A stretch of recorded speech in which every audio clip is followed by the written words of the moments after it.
통상 아파트는 2, 3% 정도, 그러니까 수익형 부동산으로서는 매력이 조금 떨어지는 게 아파트인데요.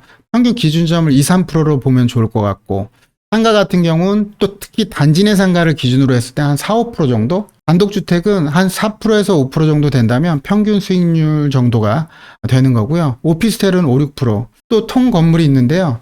전체 건물이 다세대로 독립세대를 갖고 있는 경우들이 있어요.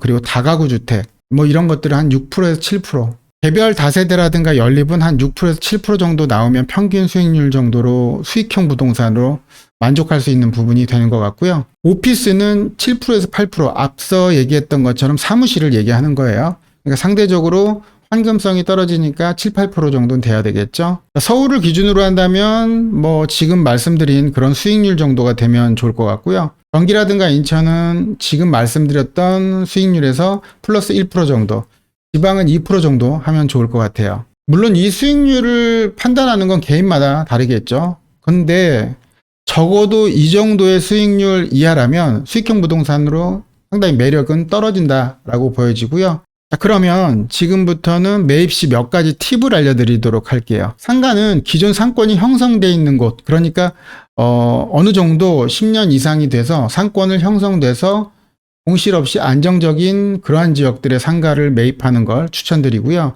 이유는 잠시 후 설명드리도록 할게요. 단독 다가구는 어떤 구축 중에 새롭게 앞으로 신축을 할 수 있는 그러한 것들을 추천드립니다. 자, 이유는 구축을 신축으로 건축하면 수익률이 많이 상승을 해서고요. 매입 시에는 최소 대지는 60평 이상, 도로는 북도로를 끼고 있다면 상당히 매력이 있는 거고요.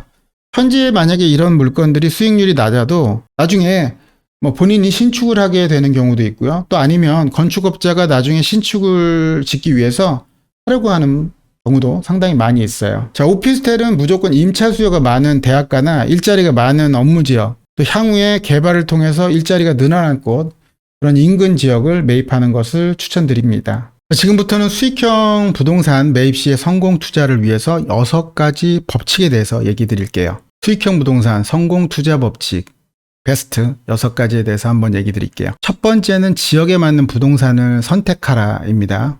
대학가라든가 산업단지, 업무지구 이런 곳들은 임차 수요가 안정적이죠. 예를 들어서 오피스텔을 선호하는 뭐 그런 분들은 소득이 좋은 직장인들이라든가, 원룸 빌라를 선호하는 분들은 뭐 대학생이라든가 직장인 분들 중에 소득이 오피스텔 선호자보다는 좀 적은 분들이겠죠. 자, 두 번째는 역세권인지 따져봐라 예요. 역세권을 선택하는 이유는 뭘까요? 일단 장점적인 측면에서 보면 공실 리스크가 좀 적다는 거죠. 또 황금성이 높다, 이렇게 볼 수 있죠. 단점도 있어요. 역세권이기 때문에 가격이 높아서 투자금 대비해서 수익률이 좀 낮은 편이죠. 세 번째는 상품의 희소성 유무를 점검하라입니다. 희소성이란 곧 황금성이거든요.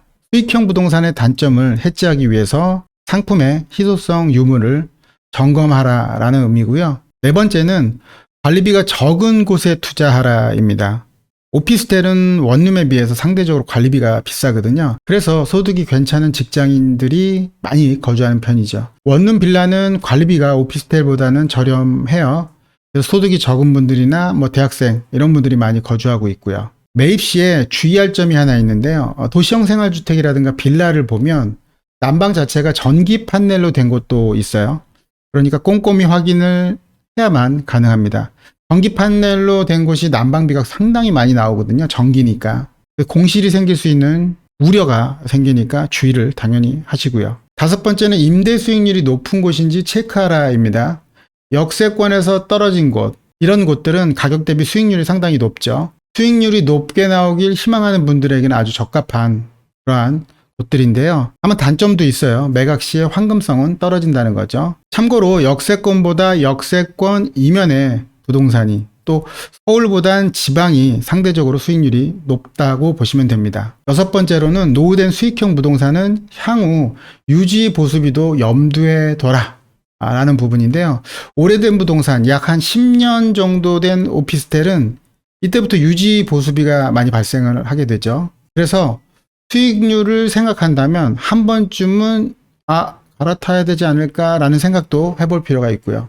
자, 이제부터는 성공 투자 조건을 세 가지로 한번 정리해서 요약해 보도록 할게요. 자, 성공 투자를 위한 투자 조건, 수익형, 얼마의 수익률이 나는가인데요. 앞서 얘기했던 평균 수익률에 근접한가, 이 부분이고요. 안정성, 얼마나 안정적으로 수익이 보장되는가. 즉 공시일 발생이 적은 곳이겠죠. 참고로 매입 전 인근에 임대 매물이 많은지 파악한 후에 매입하는 게 아주 중요한 부분이고요. 현금성, 매도 시 현금화가 쉽게 가능한가인데요. 안정적인 수익률만 보장된다면 이 현금화하기가 상당히 쉬워요. 그러니까 매도가 쉽게 가능하다는 얘기인 거죠.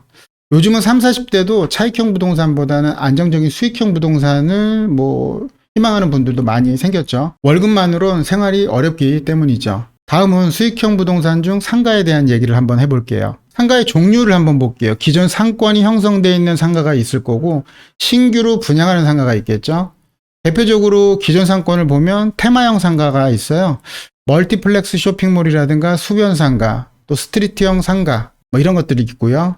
또 중심 상업지역 내 상가도 있죠. 또 아파트 단지 내라든가 주상복합, 오피스텔, 오피스 이런 곳들 안에 있는 상가도 있고요. 또 동네 일반 상가, 근린 상가라고 하는 곳들도 있어요. 신규 분양 상가는 주의할 점이 있는데요. 상권이 형성되기까지는 약 10년이 필요하죠. 상담자 중에 신규 분양 상가를 매입한 다음에 공실로 몇 년을 가지고 있는 분도 있어요. 계속 대출 이자는 내야 되고 그러니까 애물단지로 고민을 하셨죠.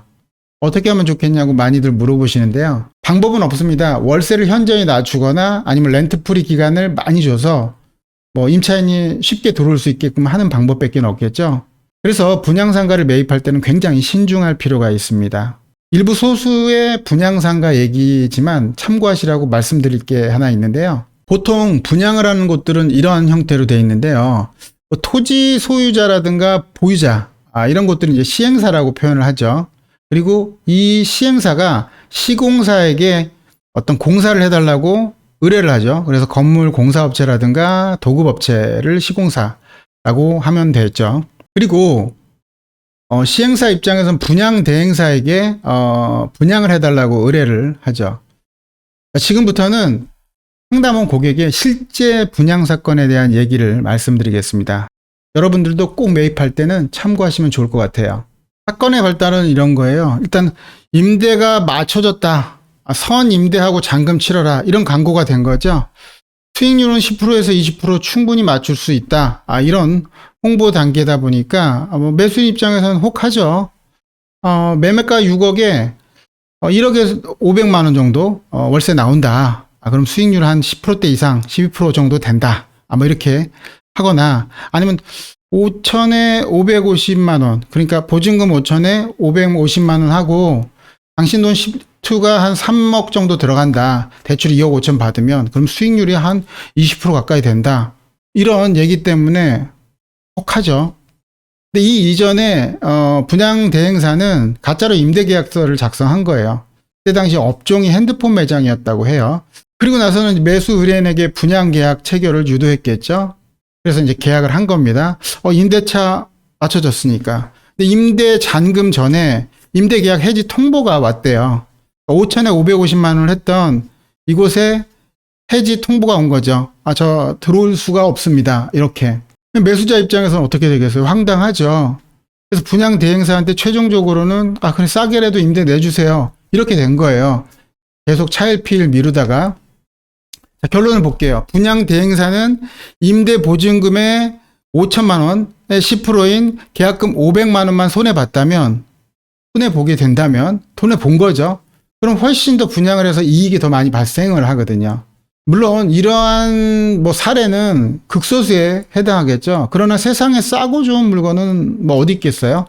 즉 수익률이 20% 되는 수익형 부동산을 찾기는 굉장히 어렵죠. 다만 상황에 따라 본인에게 맞는 부동산은 있겠죠. 수익률이 적어도 괜찮은 분이 있을 거고 아니면 지방에 8%에서 10% 정도 나오는 물건 중에 대출을 받아서 이자가 싸다면 수익률을 극대화할 수 있는 그런 분들도 있겠죠. 본인의 상황에 맞추면 그런 것들은 가능합니다. 분양상가는 가급적 피하면 좋겠지만 모든 게 나쁜 건 아니니까요. 일단 대응책으로 보면 가급적 임대가 맞춰졌다면 이게 체인점인지 아닌지 만약에 체인점이라면 본사에 연락을 해서 여기 입점하는지 안 하는지 여부를 파악한다면 적어도 여러분들의 상가 매입할 때 이분처럼 실수는 안 하게 되겠죠. 이상 1부 영상을 마무리하겠습니다. 지금까지 50대, 60대 노후 준비를 위해 선택해야 하는 수익형 부동산, 반드시 알아야 될 평균 수익률과 수익형 부동산의 성공 투자 법칙, 그리고 신규 분양 상가가 있는데 이 부분에 대해서 사기를 당하지 않는 법 및 대안책에 대해서 말씀드렸습니다. 특히 평균 수익률과 분양 사기 사건은 수익형 부동산 매입 시에 기억하셨다가 활용하시면 좋을 것 같습니다. 이상 마인드 레시피 시간이었습니다. 영상 잘 보셨나요? 영상이 괜찮았다면 좋아요, 구독하기, 알림 설정 부탁드리고요. 그러면 저에게 큰 힘이 되겠죠? 정준환의 부동산 레시피 다음에 더 알찬 정보로 찾아뵙겠습니다. 오늘도 가슴 뛰는 삶 되세요.